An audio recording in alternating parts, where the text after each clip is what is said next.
Welcome back, everybody, to Brown Bag Bets, powered by BetSports. We are your daily dose of quick hit handicapping and sports betting picks. I'm Alex Christensen, and joining me, as always, freshly trimmed hair, Mr. Andy Molitor. How we doing? How we feeling? How was the deep dive last night? You guys have fun?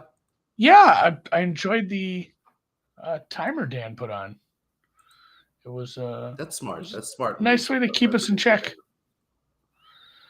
But yeah, I'm kind of looking forward to not having football this weekend. Might go skiing. Still haven't decided yet.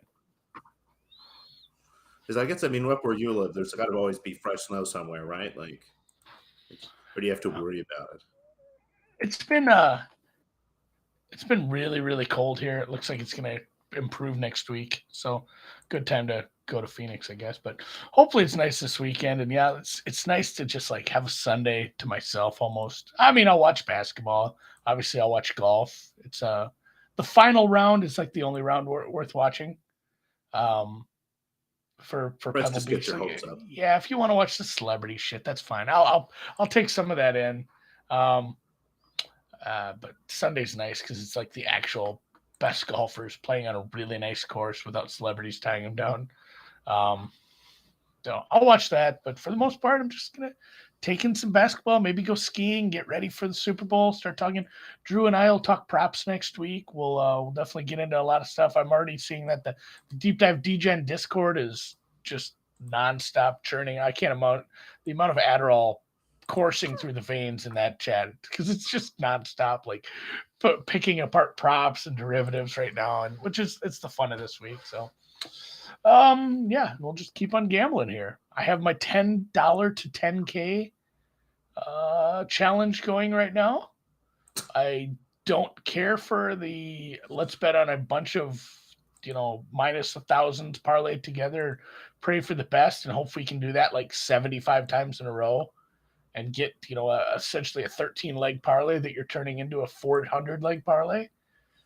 So I just decided to do it in one step. I just bet 1,000 to 1 golfer this week. Pretty easy.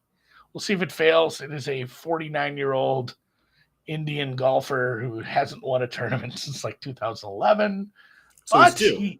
he has won a tournament. And this is a kind of a goofy one. I know some people. I'll talk a little more golf here as we get to it.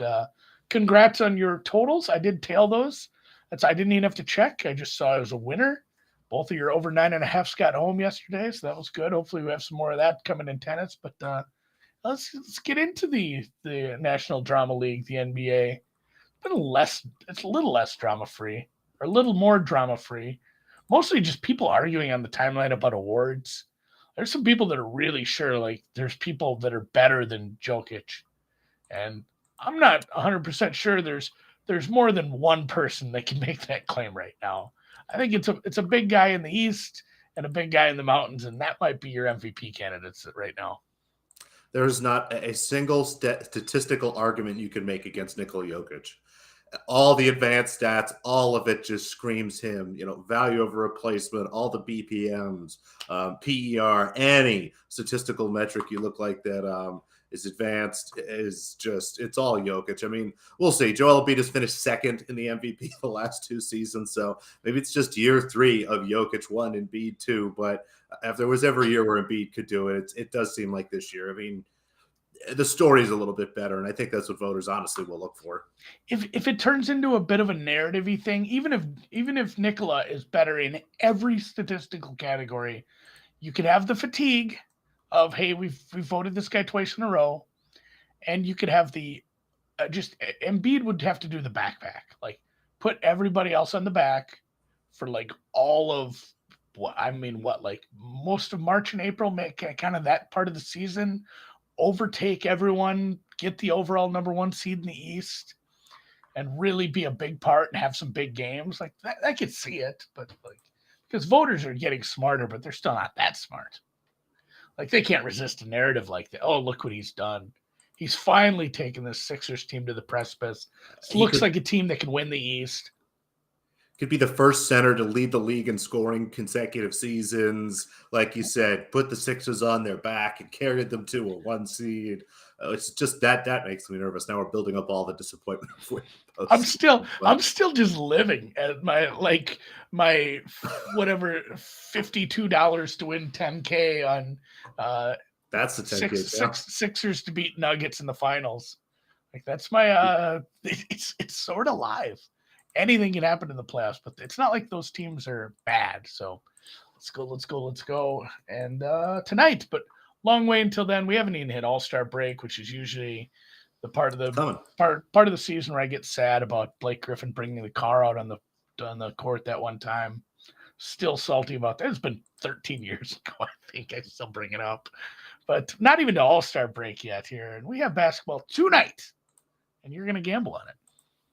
I am. 7 games tonight. Kind of in a little bit of a rough stretch. We lost our second total in a row by 1 point last night. That's always a lot of fun. And the Jazz pushed, and I know pushing is better than losing, but that one sure felt like a loss. I digress. We move forward, and for the first time in a little while, Andy, I'm going to bet some overs here. We've got 7 games in the slate tonight. The Lakers are playing the Pacers. Pacers might get Halliburton back. We don't know who's going to play for the Lakers. So again, another NBA game. You just have to wait and see what's going on. Miami plays the Knicks. My model likes the Knicks here is short underdogs, but I think maybe it's overestimating a little bit kind of the Knicks season being really 1 month of great basketball surrounded by a month and a few weeks now of pretty mediocre basketball. So staying away from that one. Hornets and Bulls, that's just an awful trap for Chicago Bulls fans. There's no way that ends well, even if they cover the 6 points. So I'll stay away from that. Warriors Nuggets, looks like most of the Warriors will be rested tonight. So again, wait and see on that one. And then Clippers Bucks, that's the late game. Should be interesting. The Clippers have been get money here as pretty solid underdogs, and we'll see what Milwaukee has. But 2 bets that I did make. We'll start with the Memphis Grizzlies visiting the Cleveland Cavaliers, and the total is only 223. I had this closer to 228, almost 229 myself. So again, over 224, even over 225 for a little bit is probably fine if this number happens to move. But it seems like it's a pretty solid here. I'm still looking at 223.5 now. Should be just fine. Have a good opportunity to scoop that up. But yeah, 2 teams, the Cleveland Cavaliers, much better offensively than people realize. I think, especially with these couple guards and the way they've been trying to find kind of a small forward, giving a lot of those guys opportunities, and has really picked up the pace. So really like that quite a bit. Might not have Desmond Bane here for the Memphis Grizzlies. Obviously would much rather have him in, given his shooting and what he does in terms of stretching the floor. But regardless here, I expect a good night out of John Morant. The pace in this game should be just fine. And given how well both teams have been playing offensively, happy to go over here. And then Mavericks Pelicans. The Pelicans got back Brandon Ingram. Still not Zion Williamson, but with Ingram now have enough offensive talent here, a little bit more shooting to stretch out the floor. We've seen the offensive efficiency start to pick up in those games as he gets a little bit more comfortable. And the Mavericks, a team that was a dead nut under team this year, has been a sneaky great over team at home. And again, not this whole reason I'm betting this. Had this total myself closer to 227. So anything 224 or lower, I'm happy to go over there. Luka Doncic is doing his thing, getting the ball up the floor, creating a lot of points, and the defense has really struggled for the Dallas Mavericks. Now, there won't be any Christian Wood. He's generally a good player for overs, and maybe part of the reason that we have a little more value here. But either way, no matter what lineup the Mavericks has out here tonight, they've been great at home scoring the ball. And I have no reason to see the Pelicans really doing anything, A, to slow them down, or B, slowed down. So should be pretty great here, like both overs. So, let's be positive. No more unders. No mas on that. LeBron to score 89 points tonight is 200 to 1 on FanDuel. I don't think he gets there tonight. Isn't it's a good account maintenance bet? Put $5 on there, and FanDuel will continue to let you do whatever you want. It's like my Arjun Atwal bet, my $10,000 or 1,000 to 1 bet. Like, you just make a few of those. Make sure they see that. I think he does get the scoring thing though. What is it, in 3 games from now? It's kind of like the perfect pace. Plus, it could be 3 or 4 games. Again, we'll see if he even plays tonight. But I'm trying to think what the most points he scored in a single game in his career. I'm not sure that I think he's had 50. I'm not sure he's had 60 or more than that. Let's see if I can most points in a game, LeBron James, 61.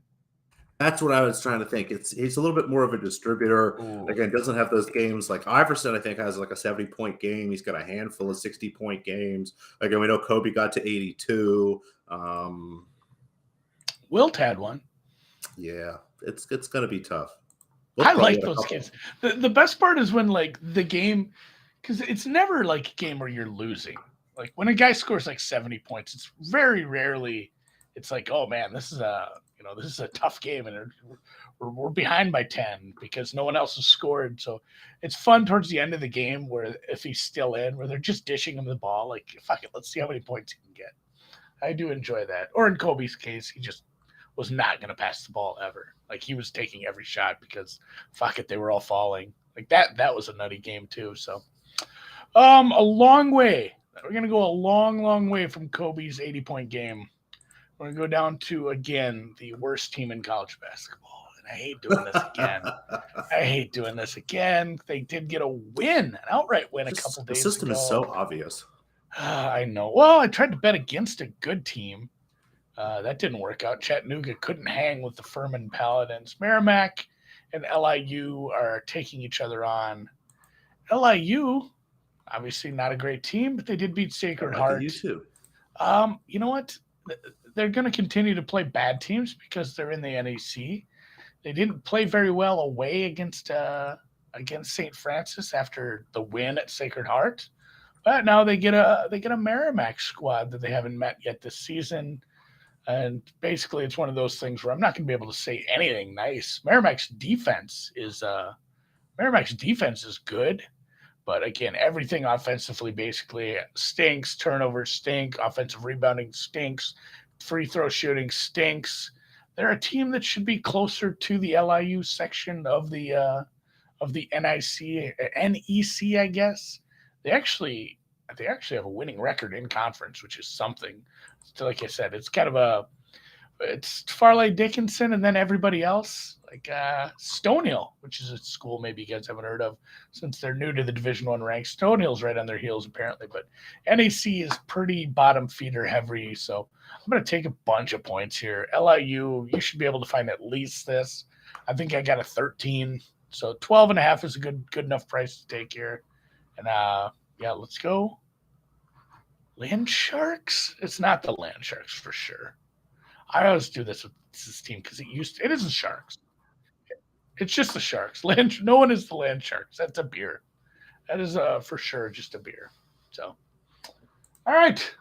Like I said, a couple of winners yesterday in the tennis. Everything you put on the show yesterday for tennis won. So we'll go back to, looks like kind of going back to the well. Did you get to take on any of the tennis like live? Did you have a chance to watch some? How fast are these courts right now in both We Win and Lyon? I do like We Win. That is a fun way to say it. But yeah, Wa Win is outdoors, but they're a little bit quicker. The courts in Lyon are great. The ball's moving really well, and they're indoors, so everyone's placing the ball very nicely. And again, it's been kind of fun. I know it's a little tough sometimes through the show because lines are sort of coming out as we're going on here. But whenever we finish, I'm going to watch the end of the Zanevska-Zhang match. Bianca Andreescu is playing tennis. That's always a lot of fun. So it's nice to have like a little tennis and breakfast.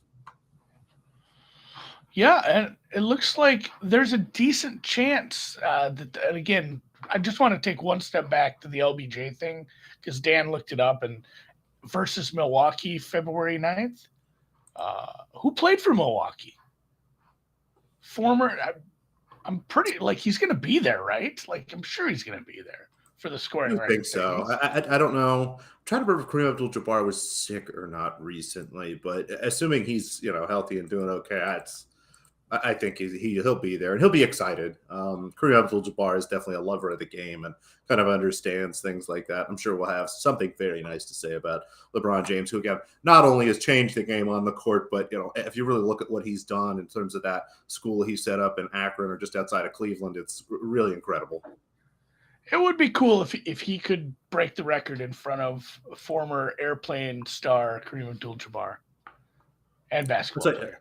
So, yeah, Dan did send us the odds for when it's going to be. And, again, he's 90 points back. He can score 30 points in about 3 games. There's a chance he sits out tonight against Indiana. I imagine they'll have him play at New Orleans. I wonder if they'll let him play at home versus Oklahoma City. But, yeah, that game at Golden State is pretty interesting. That's like on that. That's plus 360. And then I would bet a home game. I wonder if the Lakers would want this to happen at home in the home court again with Kareem there. Like, I think a little sprinkle on that New Orleans the day after Valentine's Day, February 5th at 42-1. Just give it a little sprinkle. Maybe LeBron doesn't play tonight, takes a couple of nights off. Maybe he does play tonight, tweaks his ankle, and they go, you know what? Let's get him back, and he can do this in front of the home crowd. So, yeah, if you have FanDuel, then live in a state where they didn't make all the laws like weenies, like in Pennsylvania, and you can only bet on stuff that happens in games. You can't bet on the draft or fun stuff like this. Final LBJ thought before we actually talk about the tennis you bet.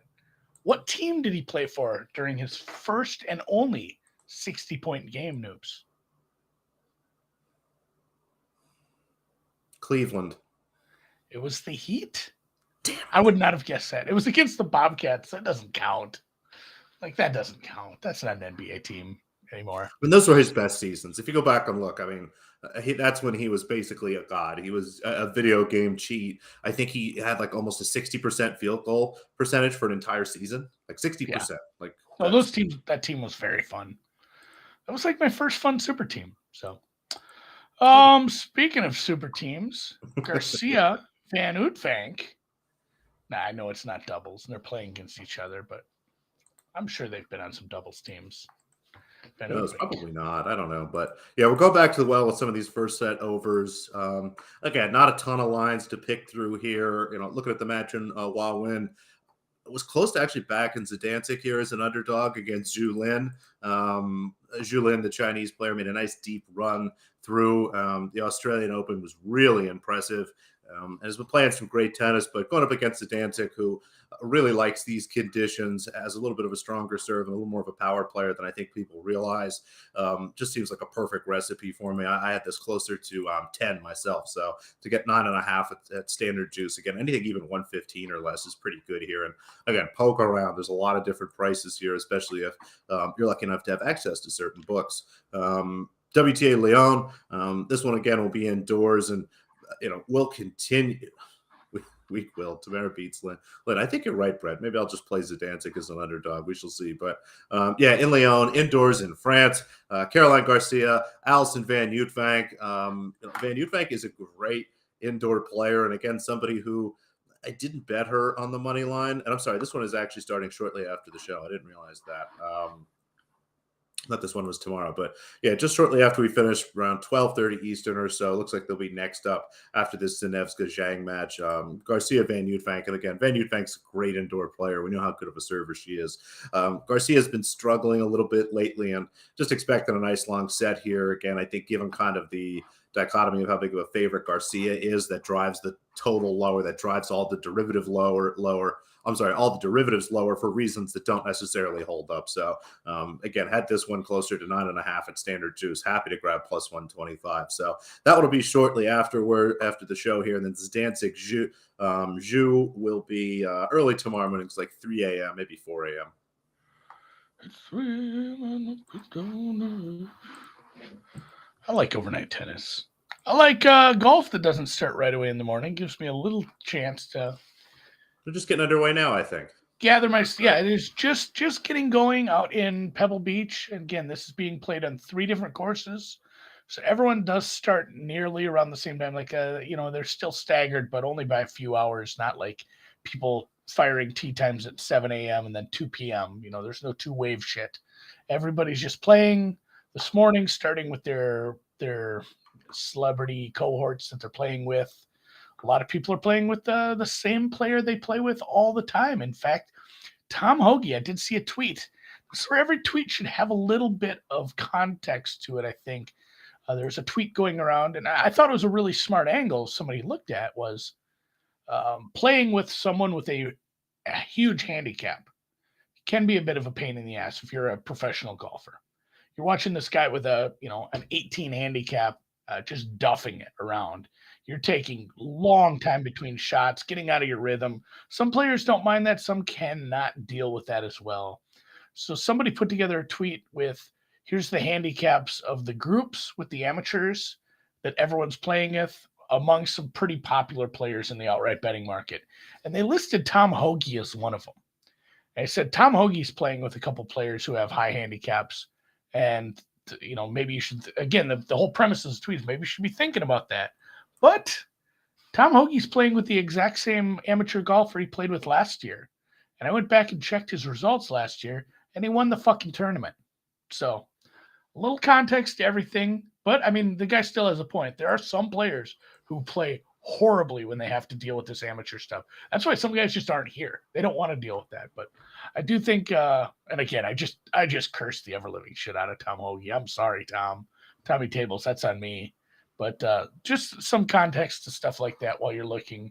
But again, if you are paying attention, that's the reason your guy may tee off now and not finish until 4 p.m. today. So such is life. And I have one day one matchup. This is just for today. These guys don't start for a bit yet.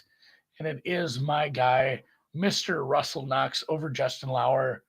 I say Lauer. Maybe it's lower. Who knows? He doesn't get a ton of TV time. This is one, too. If you look at these guys just from a 10,000-foot view, you're going to see Knox not great off the tee. Off the tee, strokes gained pretty poor, especially relative to this field, which is a pretty poor field. That's not good. Much, much, much better on second strokes here. But we've shown this is a short course. All three courses are short. Off the tee, not going to matter nearly as much. You're going to be clubbing down quite a bit. You're going to be hitting into some of these forced layups with less than driver quite a bit. And I'd much rather have the guy with much, much better, second shot, ability. Oh, I had one of those coffees, the nitro coffees today, just killing me. But, if off the tee is going to matter less here, I'm much more likely to be looking at somebody like Russell Knox, who gets dragged down a little bit by his off the tee numbers, his driving numbers, driving distance, driving accuracy. The rough isn't penal. The shots aren't long. Short irons into these greens. I'll take the more accurate golf here. So getting him, I'm paying a little extra. Almost laid a half stroke here. The price was kind of shite on that, so I ended up just playing minus 125. Knox over J-Lo. That's what I call him. God, that's going to stick now for me. I just came up with that now. That's actually, somebody else may have claimed that nickname. I'm going to double check into that. But Knox over J-Lo minus 25. Independently. We just watched it happen here. Independently. You're on record as having created it, as far as I'm concerned. So we should backdate this and sue Miss Lopez. Walker Kessler, Rookie of the Year. Oh yeah, I was going to bring something. Save your money. He's very, very good, but he's not getting any recognition. He's too far behind. He's only started 16 games this year. He's averaging just basically 8 points, 7 rebounds. Even if he can somehow get that points average up kind of into the low teens, it's not close. It's going to be Paolo, and if it's not Paolo, it's going to be Benedict Mathurin. Or Mathurin. I'm not sure which it is. Some Eggs Benedict sound good. That came up yesterday. Hey, if you're in the YouTube, hit the thumbs up. If you like my new haircut, hit the thumbs up. If you like Noops glasses, hit the thumbs up. These are all good things. Brett says he needs more 7-block games. If you like 7-block games, hit the thumbs up. If you think producer Dan did a good job, hit the thumbs up. We'll see you tomorrow on Friday to talk about some weekend sports betting. And I'll check you guys later. If you do subscribe to the podcast known as The Deep Dive, you'll be getting a bonus episode this afternoon with some draft content, as podcasts are just flying out of my mouth right now, guys. So see you tomorrow. I need off on Monday. Okay. I'll be on a train taken by Mom for her birthday.